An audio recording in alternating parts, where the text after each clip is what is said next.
Europe, a continent with more than 700 million people. Overall, a rich place, but with high differences between some countries.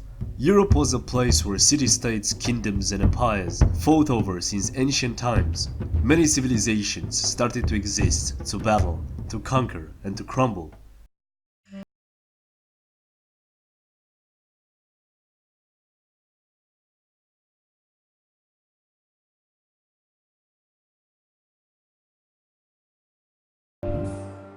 We have to go back at the beginning to see what happened in time. At one point, a part of this continent was under Roman rule, and is believed to be the most civilized part of Europe at that time.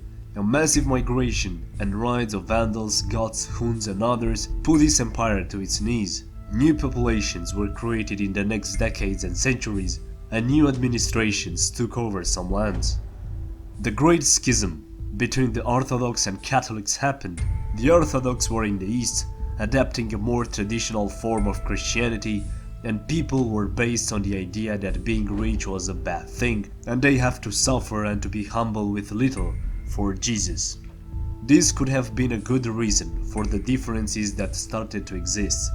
Geography could be an important reason. From the Far East, a massive invasion of the Mongols weakened the states in the East. Also in the Eastern Europe, barbaric invasions were present from the 4th to 14th centuries.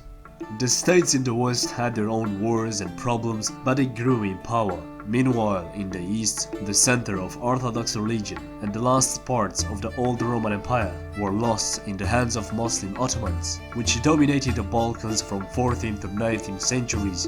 In this time, the kingdoms of the West discovered new lands and became more powerful, creating colonies, trade networks, and taking huge resources. The 19th century was a rebirth for some nations in the East. Of course, Russia existed already and it was mighty and powerful, but they needed to westernize and to adopt Western technologies. In other places, nationalism grew. For example, in the Balkans, some countries gained their independence or autonomy.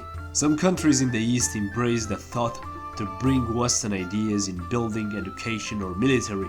The differences weren't that big in the interwars as they were back in time, even if it existed before in Russia. After the Second World War, the communism came to more countries. And maybe this is the most important factor.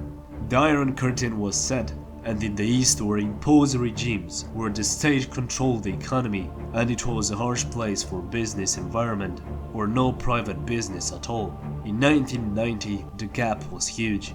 After almost 30 years, this had been reduced, but is still on.